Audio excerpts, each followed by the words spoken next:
Bonjour à tous, Soko le général, leader d'opinion, analyse politique. Mon message ici s'adresse au ministre de la Justice. S'agissant de l'affaire Siadou Erwan, il a été reconnu coupable de viol, violence, meurtre, en répression. Il est condamné à 10 ans de prison ferme et 50 millions de francs CFA à titre de dommages et intérêts. S'agissant Noumeno Anderson, il a été acquitté et le tribunal a ordonné la levée de son mandat de dépôt. Monsieur Anderson, le cousin de Siadou, a été acquitté. C'est Siadou qui a été reconnu coupable d'abord de violence, de viol, de meurtre et condamné à 10 ans. Au total, ce jeune homme devait avoir 20 ans de prison ferme. 20 ans, pas moins de 20 ans, plus de 20 ans ou pas moins de 20 ans. Puisqu'on parle d'abord de viol. Le meurtre, lui, il est à plus de 10 ans. Pour faire de l'analyse politique, demande de recherche. Donc, quand on parle de recherche, on parle d'investigation. Et comment il peut être condamné à 10 ans s'il n'est pas en terre gabonaise? Sachant bien que contumace, c'est refus de comparaître devant un tribunal. Être condamné par contumace sans être présent après avoir refusé de comparaître. Donc, quand on parle de contumace, c'est le refus de comparaître devant un tribunal. Le refus. Être condamné par contumace, c'est sans être présent après avoir refusé de comparaître.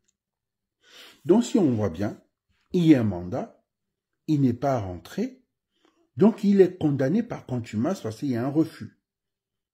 Puisqu'il a 3 nationalités, il est gabonais, il est français, avec des origines marocaines, il ne rentrera pas. D'après tout ce qu'on dit qui va être extradé, je prends ici la justice gabonaise à témoin. Parce que si je comprends bien les 10 ans donnés au Erwan Siadou, c'est 10 ans de ses études supérieures. Donc après ses études, après 10 ans, il rentre pénal parce qu'il a été condamné. Pour moi, il a été condamné par contumace. Et une fois les 10 ans finis, université, quand il aurait fini ses études universitaires, il va rentrer. Et pénal. Nous disons non à cette justice.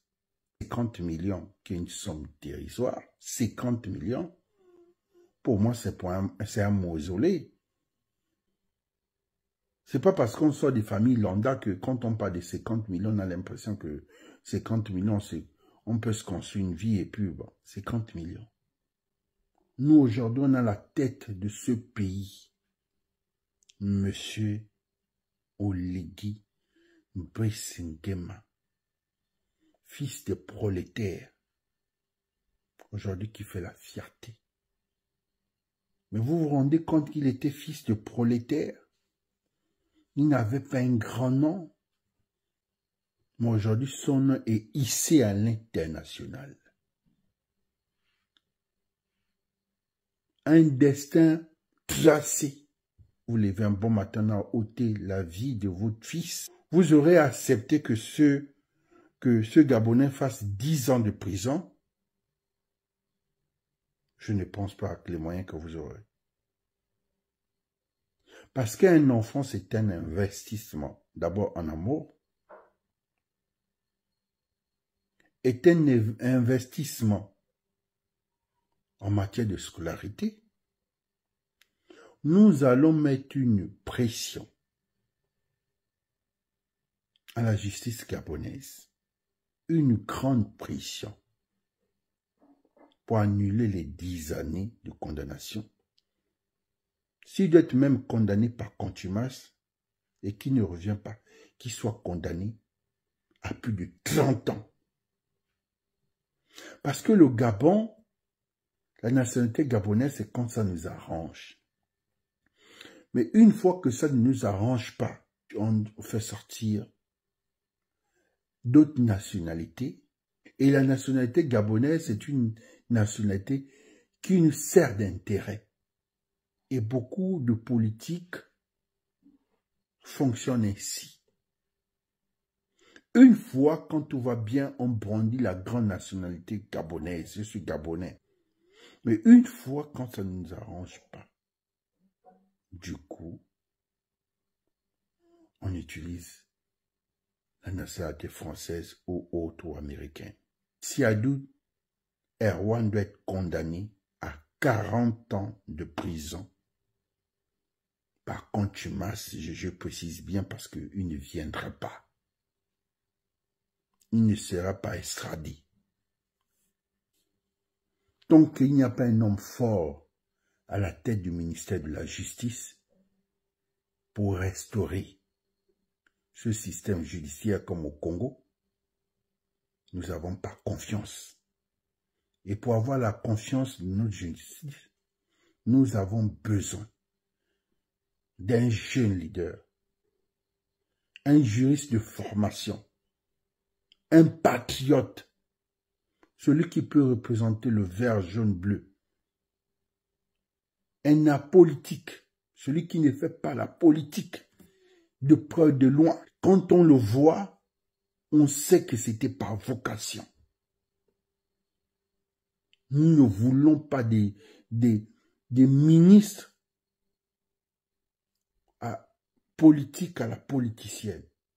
Nous voulons des ministres purs, juristes dans le domaine pour pouvoir faire la restauration dans le système judiciaire.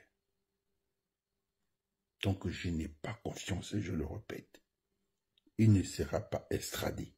Que mon pays et que la justice de mon pays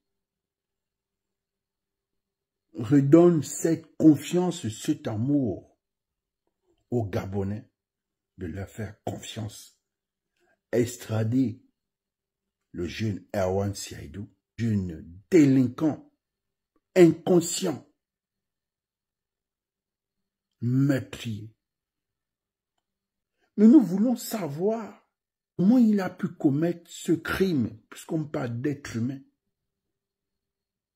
Comment il a pu soulever ce corps? Donc, en commettant le meurtre et paniqué, a-t-il appelé un membre de sa famille, un oncle, une tante, une mère, un père, pour l'aider? Est-ce qu'il y a la partie de violence et viol et meurtre? Ok, c'est un homme, et vu son gabarit par rapport à la jeune fille, c'était possible. Déplacer le corps, c'est de là, vous comprenez qu'il y a d'autres acteurs qui se sont rajoutés dans cette histoire. Il a soulevé le corps comment? Sachant même qu'il n'est pas sportif. J'implore le chef de l'État. Le chef suprême des armées. À nous mettre une personne ce Gabonais, cette fierté à la tête de la justice gabonaise, au niveau du ministère de la Justice. Et j'ai dit ici à la famille, j'entends 50 millions. Vous voyez cette jeune fille comme un futur procureur de la République au cas de l'administration gabonaise. Parce que c'était une semi-élite. Ce qui veut dire qu'elle avait un avenir prometteur. Donc les 50 millions pouvaient en avoir assez. Regardez un peu tous ces hauts dignitaires, femmes que nous avons. Imagine si on les avait ôté leur vie pour 50 millions de francs CFA. Prenez ces 50 millions de francs CFA. Injectez dans la justice. Ne vous salissez pas. Prenez cet argent, donnez aux avocats. Prenez cet argent, utilisez ça comme une arme pour combattre l'ennemi. Sur ce, merci.